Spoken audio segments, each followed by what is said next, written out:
પ્રહલાદજીએ કહ્યું કે મને ગર્ભની અંદર જ નારદજી દ્વારા આ બધું જ્ઞાન મળેલું છે. નારદજીએ કહ્યું, હે યુધિષ્ઠિર, પ્રહલાદજીનું વક્તવ્ય સાંભળી અને દૈત્ય બાળકોને પોતે નિર્દોષ હોવાના કારણે તેમની વાત તો તે જ સમયે આ બાળકોએ ગ્રહણ કરી લીધી. ગુરુજીનો ઉપદેશ દોષયુક્ત હોવાથી એમણે ગ્રહણ ન કર્યો. બાળકોએ એને લાગ્યું કે ના, પ્રહલાદજી કહે છે એ જ સાચું છે, ગુરુજી તો ખોટું ભણાવે છે. આમ જ્યારે ગુરુજીએ જોયું કે આ બધા જ શિષ્યોની બુદ્ધિ એકમાત્ર ભગવાનમાં સ્થિર થઈ ગઈ છે, ત્યારે તેઓ ગભરાયા અને તરત જ હિરણ્યકશિપુ પાસે જઈ અને જાણ કરી. પોતાના પુત્ર પ્રહલાદની આ અસહ્ય અને અપ્રિય અનીતિ સાંભળી અને ક્રોધના લીધે તેનું શરીર કંપવા લાગ્યું. આખરે તેણે નિર્ણય કર્યો કે હવે પ્રહલાદને પોતાના જ હાથે મારે મારી નાખવું. હિરણ્યકશિપુએ આવું નક્કી કર્યું. એટલે હિરણ્યકશિપુએ વિચાર કર્યો કે મારા સિવાય હવે પ્રહલાદનો વધ મારા હાથે જ છે, મારે મારા દીકરાને મારે જ મારવો પડશે, બીજા કોઈથી મરશે નહીં. આમ નક્કી થયું. હિરણ્યકશિપુ ગુરુ મહારાજ સંત અમર હતા ને, એ હિરણ્યકશિપુના કહેવાથી ખોટું શીખવાડતા હતા, પણ પ્રહલાદજી એ ઉદ્દેશ કર્યો ને છોકરાઓને લાગી ગયો ને એમ પ્રહલાદજીના સેવાસમાં રહેવાથી આ સંત અમર હતા ને એને થોડો ઉદ્દેશ મેળો લાગ્યો. તો એક વખત નિશાળમાં એ સંત અમર ભણાવતા હતા અને ભણાવતા હતા તો એમાં સંત અમર બારે હતા, છોકરાઓ એકલા હતા. પ્રહલાદજી કે બાળકો, હું તમને આજે ભણાવું. શું? તો કે ભગવાનનું નામ એક જ સાચું છે, બીજું કંઈ ભણવાની જરૂર જ નથી. પ્રહલાદજી કે તો હું તમને કે ધૂન બોલાવું, તમે બધા ધૂન બોલો. હે, પણ અમને આવડતી નથી તો મારી વાહન તો પડશો ને? તો કે હા. આ પ્રહલાદજીએ તરત જ એ નિશાળની અંદર ધૂન ચાલુ કરી. પ્રહલાદજીએ ચાલુ કરી ધૂન. ઓમ નમો ભગવતે વાસુદેવાય. ઓમ નમો ભગવતે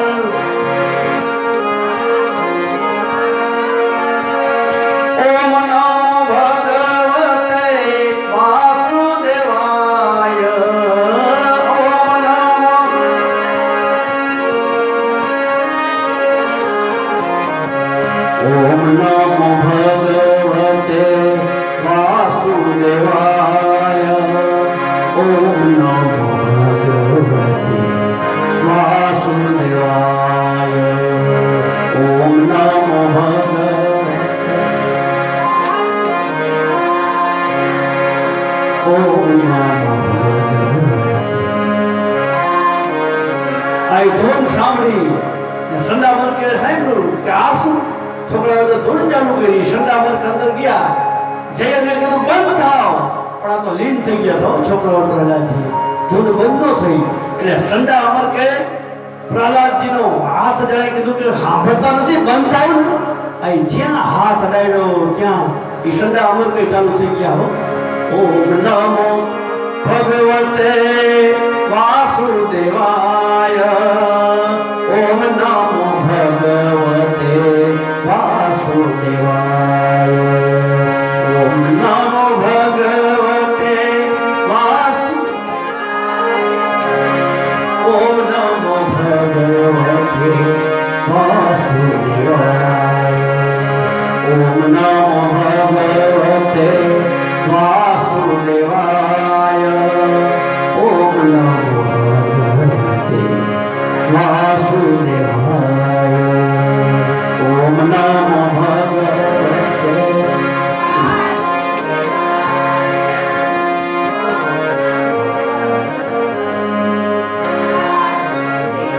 છઠ્ઠા વર્ગે ચાલુ થઈ ગયા તો હિરણ્યકશિપુને અવાજ આવ્યો કે અમારા દુશ્મનનું નામ નિશાળામાં કોને ચાલુ કર્યું? શંકરે કીધું રાક્ષસોને જાઓ, જઈ તપાસ કરો. આ 4 રાક્ષસો આવી અને જોયું તો ગુરુજી નાચે છે. ઓમ નમો ભગવતે વાસુદેવાય. આ તરત જ આ રાક્ષસે કીધું બંધ થાવ, પણ કોઈ બંધ નહોતું. એટલે ગુરુના હાથ ચાલીને કીધું કે બંધ થાવ. જ્યાં હાથ અડ્યો ત્યાં એ રાક્ષસો હતા એ બીજા નાચવા. હો ઓમ નમો ભગવતે વાસુદેવાય.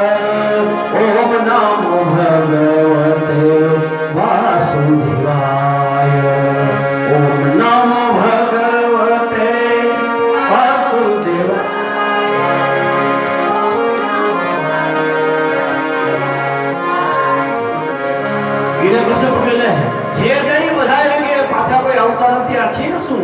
એટલે છેલ્લે હિરણ્યકશિપુ પોતે આવ્યો અને જોયું તો પ્રહલાદજી, બાળકો, સંડામર કે એના ગુરુ, ઓલા રાક્ષસો મોકલેલા એ બધા તાળીઓ પાડી અને નાચે કૂદે, ઓમ નમો ભગવતે વાસુદેવ ધૂમ લગાવી.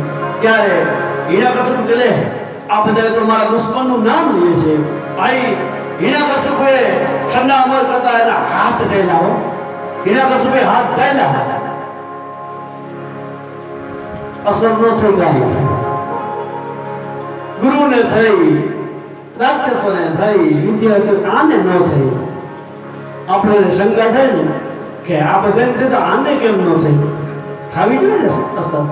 નો શું કામ થઈ?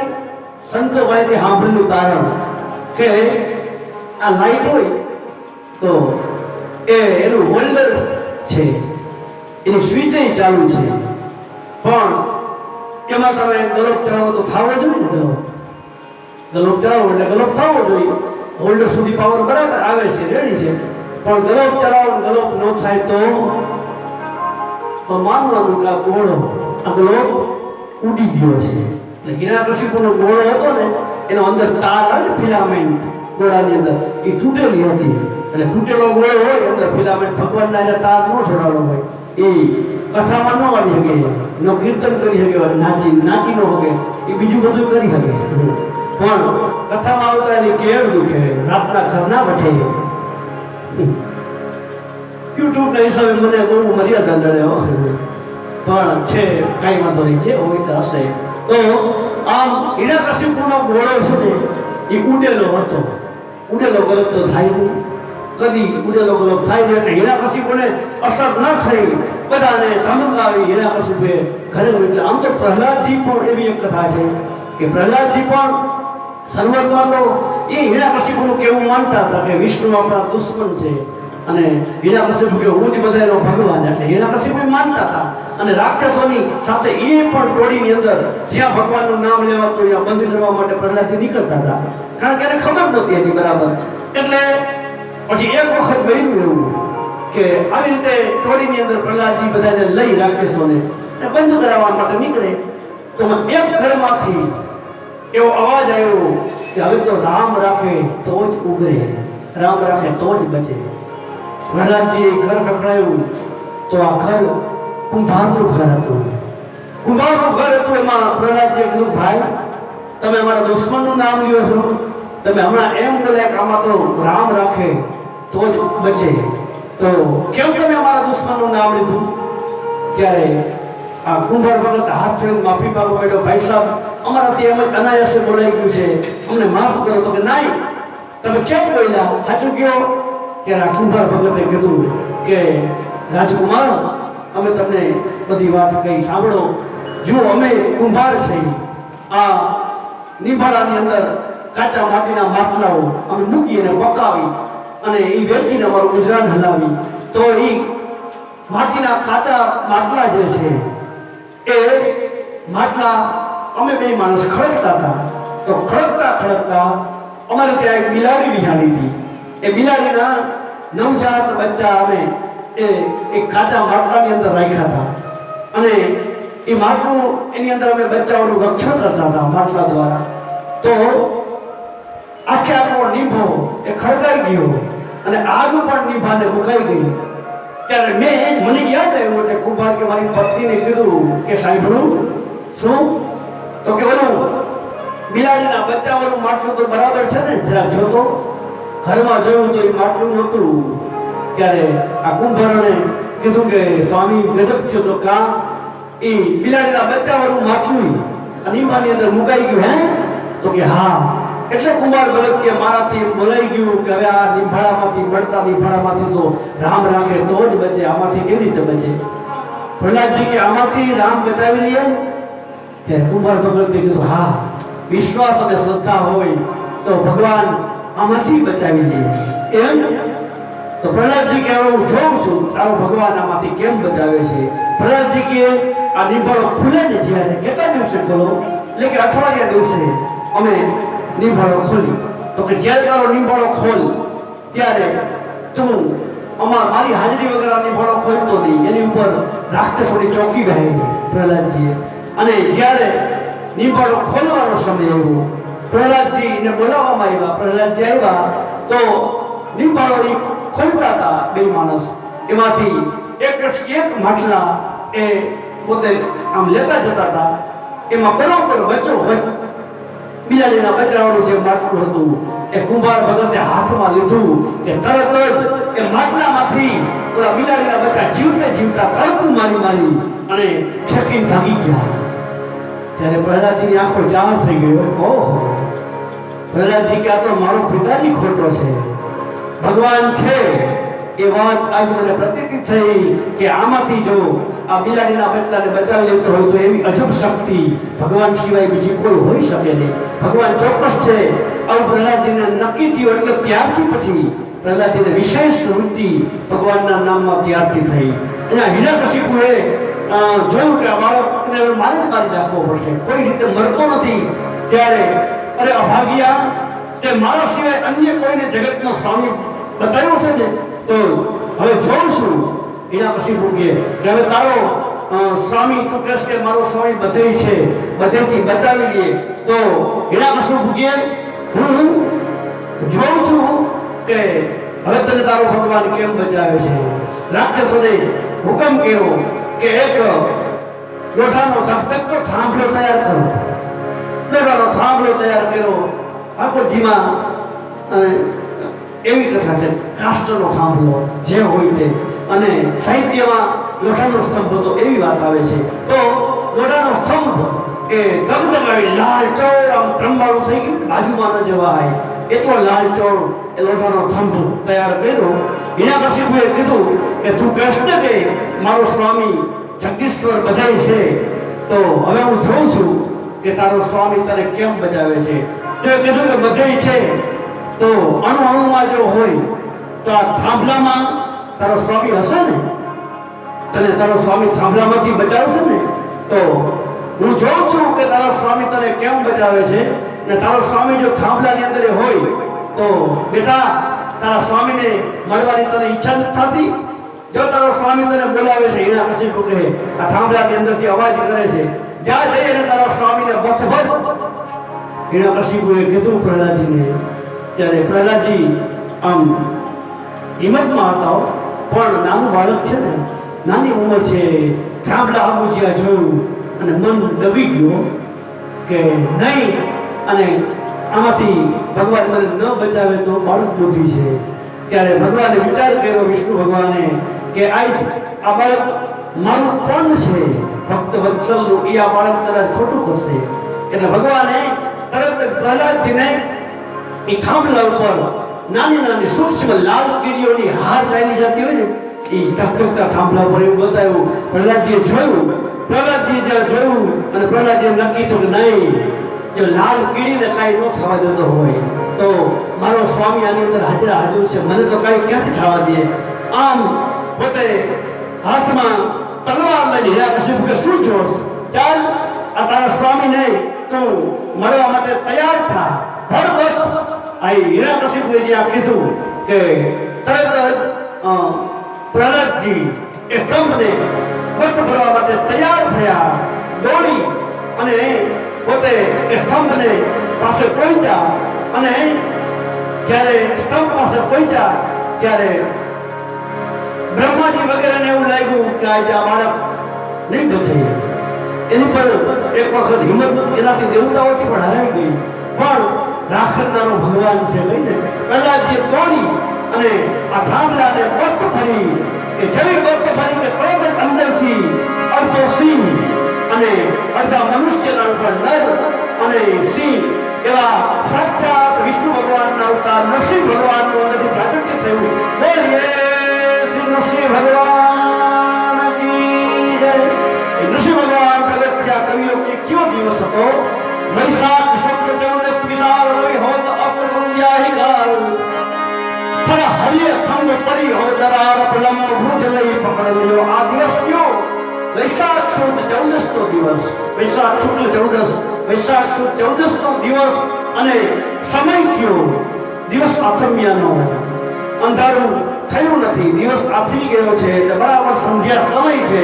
અને ભગવાન નૃસિંહ प्रकट किया कभी लिखूं भगवान का कहा कहा नरन भव समन दमन तेता परतम धर धरन धरन तन मन चितन तन अवच पटंतर मन पर अंतर व्यापनयम तन व्यापनयम तन रमापति हृदय लिए तन रमापति हृदय लिए असुरारि प्रगट घट भंजन विकट रूप नर संग भले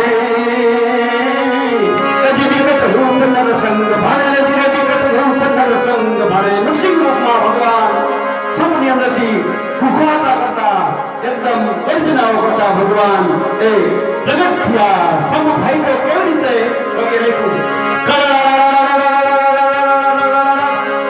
સાહિત્યની ભાષા જો બધી સંગીત મારો વિષય છે એટલે અમે ભાગવતી કથામાં તો છે ને શાસ્ત્રીજી હામાં જોતા હોય હવે ભાઈ સમય આપણી પાસે હાવ નથી બધાને સમય તો કથાકાર બધાને ફૂટે હો ત્યારે પછી ગાવાનું કશો તો મારે અમે માની જ દઈએ પછી નરસિંહ ભગવાનના લગભગ 10 છંદ મારી પાસે છે અહીંયા તો હું એક જ ગાઈશ આવા 10 છંદ હું આંખ મીટી ધબડી દઉં પછી મને ઉતારે વાઢે એટલે હું કહું પણ મારાથી મુકાય નહીં શું કામ કારણ કે મેં કીધું મારા ઈષ્ટદેવ નરસિંહ છે અમારા કુળદેવ છે નરસિંહ દોસ્તામાં નિવેદ થાય જો વચ્ચો વચ્ચ બિરાજમાન થયા એ નરસિંહ એટલે મેં કીધું મારા ઈષ્ટદેવ આવે તઈ મેં કીધું તમારા ઈષ્ટદેવ આવે આમ તો મારા છે પણ કૃષ્ણ મેં કીધું તમારા ઈષ્ટદેવ તો એ આવે ત્યારે તમે કેટલું બધું આમ નચાવો છો બધા તો મેં બે ત્રણ છંદનો મને મુકાવા દો પછી કહે એ શાસ્ત્રીજી છે કાંઈ વાત હોય ગાવ તો તમારે આમ જ્યારે ભગવાન થંભ પડી તો કેવી રીતે થંભ થાય તો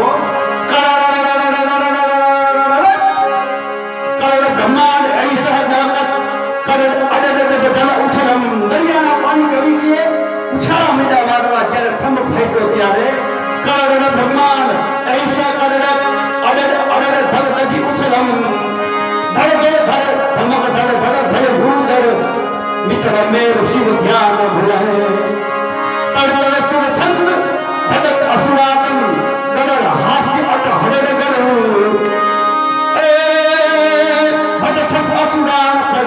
भंजन विकट रूप नरसंग भाणे जी विकट रूप नरसंग भाणे जी विकट रूप नरसंग भाणे આવી રીતે નરસિંહ ભગવાનનું પ્રાગટ્ય થયું અને જ્યારે હિરણ્યકશિપુએ જોયું કે નરસિંહ ભગવાન આમ વિકરાળ દેખાણા એને એમ થયું કે તમારું મોત નજીક આવ્યું ભાગવા કયું ઘરમાં ભગવાન કે ભાગસ ક્યાં ભગવાને પકડી લીધો પલંગ ભૂત ને પકડ લીધો ભગવાને એક ઝપટ માત્રમાં હિરણ્યકશિપુને પકડ્યો પકડી અને પછી ભગવાને બરાબર ઉંગરો હતો ને રાજમહેલનો ઉંગરા વચ્ચે આવીને ભગવાન બેસી ગયા ભગવાન બેસી હિરણ્યકશિપુને પોતાના ખોળામાં સુવડાવી અને પછી ભગવાન હિરણ્યકશિપુને કહે છે હિરણ્યકશિપુ તું કાયમ માટે બ્રહ્માજીની સૈન્ય કરાવી હતી તાંબાનું ભક્તું ભેગું રાખતો હતો બાજવા જાતે હિરણ્યકશિપુ બતાવે એટલે સામે વાળો કહે છે આમાં તો આનું મોત છે જ નહીં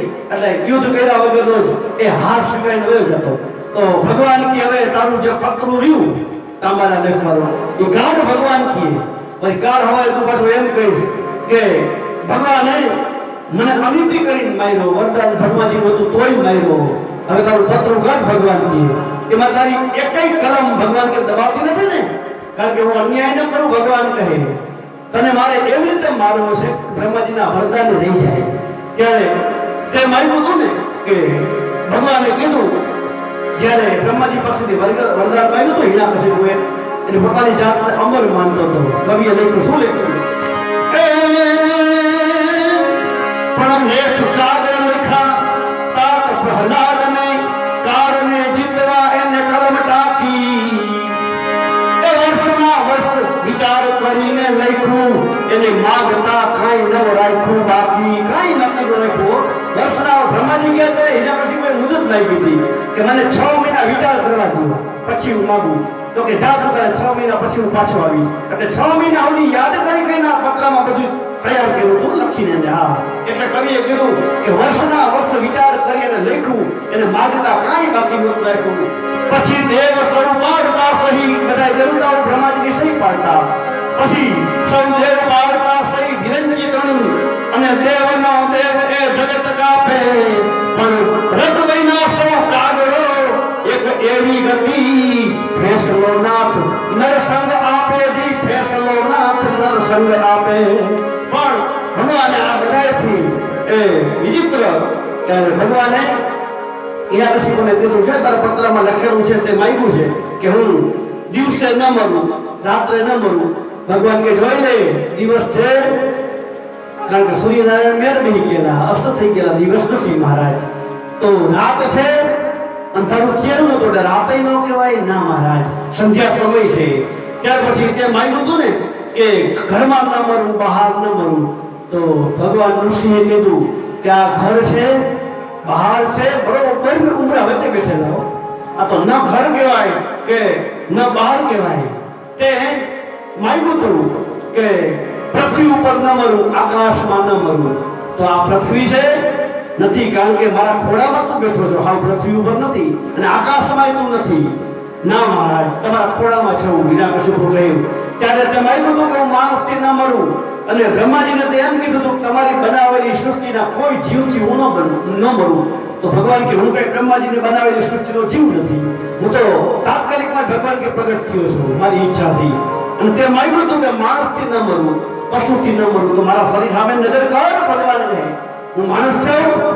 તો કે ના કારણ કે અડધા માણસ અને અડધા સિંહ હતા. હું પશુ છું. તો કે ના તમને પશુ નથી કહેવાય.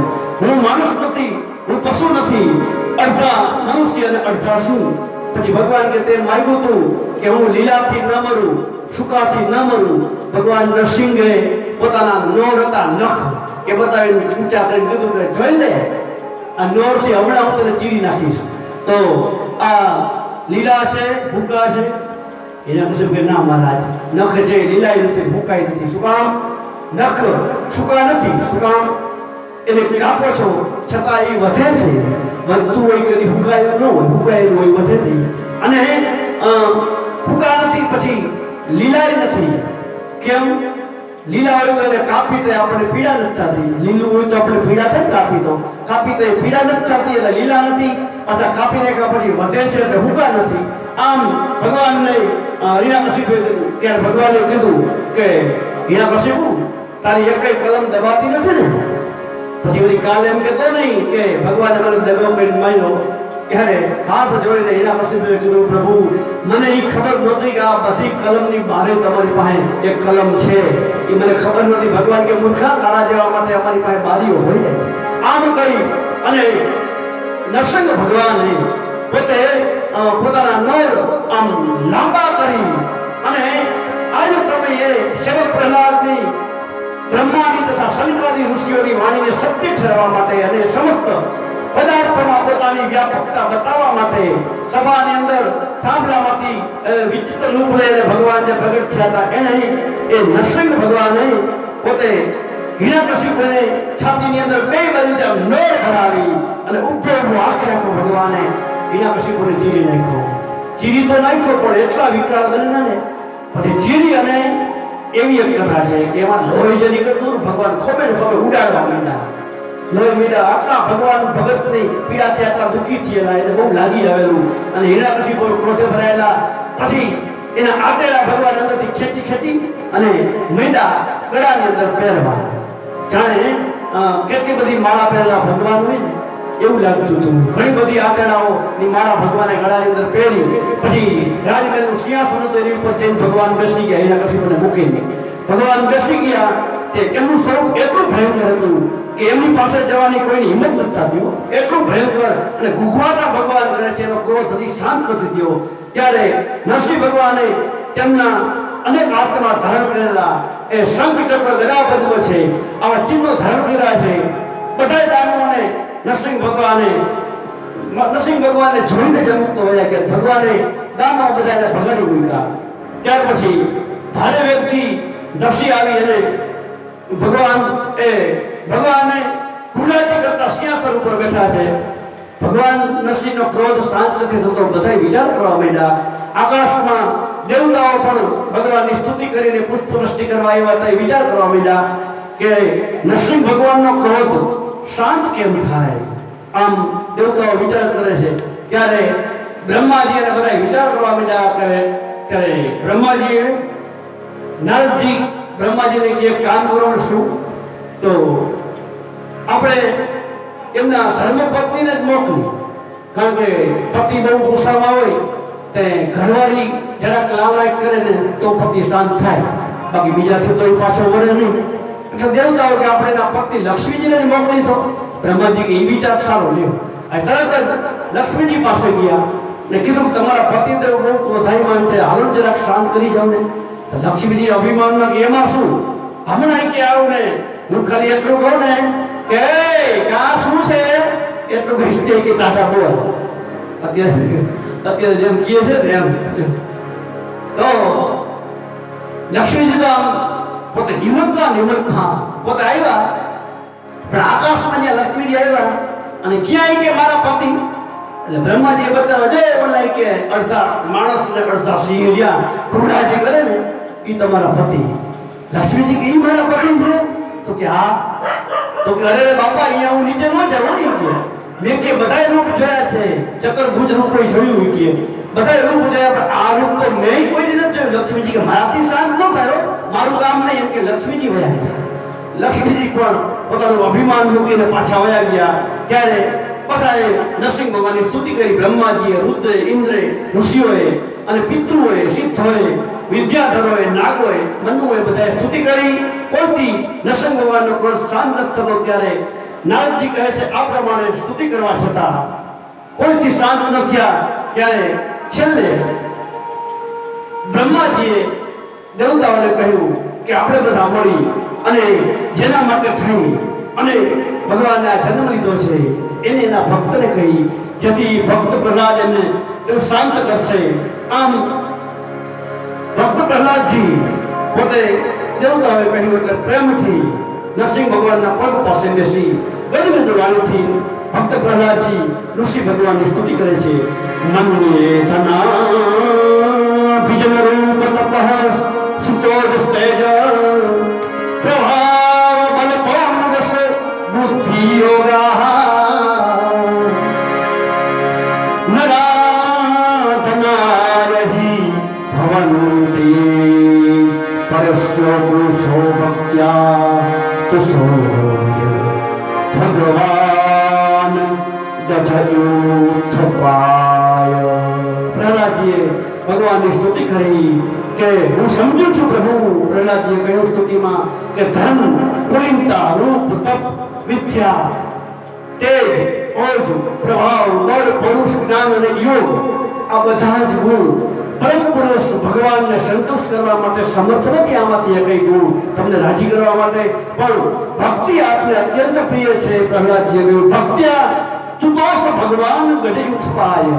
ભગવાનને કીધું કે પ્રભુ તમને પ્રસન્ન કરવા માટે, સંતુષ્ટ કરવા માટે ભક્તિ જ તમને પ્રિય છે, તેથી આપ ગજેન્દ્ર પર પણ ભક્તિથી જ આપ સંતુષ્ટ થયા હતા. હે પ્રભુ આપ હવે અમારી ઉપર પ્રહલાદજીએ કીધું કૃપા કરો. પ્રહલાદજીએ બે હાથ જોડી અને ભગવાન ઋષિ ભગવાનની સ્તુતિ કરી. પ્રહલાદજીએ ભગવાન ઋષિ તો તે પ્રહલાદજીની સ્તુતિથી શાંત થયા અને શાંત થઈ અને ભગવાન બોલ્યા હે પરમ કલ્યાણ સ્વરૂપ પ્રહલાદ, તારું કલ્યાણ થવું. હે દેવ શ્રેષ્ઠ, તું તારા પર હું તારા ઉપર અત્યંત પ્રસન્ન છું. તારી જે અભિલાષા હોય ભગવાન કે માંગી લે. પ્રહલાદજીને ઉઠાવી ખોળામાં બેસાડી અને જેમ તાજું જન્મેલું બાળકને પોતાની માતા ગાય છે જેને ચાટે એવી રીતે ભગવાન ઋષિ પ્રહલાદજીને ચાટવા લાગ્યા. ભક્તો બધો ભગવાનને આપણો પ્રેમ છે. ભગવાન ઋષિએ કહ્યું કે માગી લે મારી પાસેથી.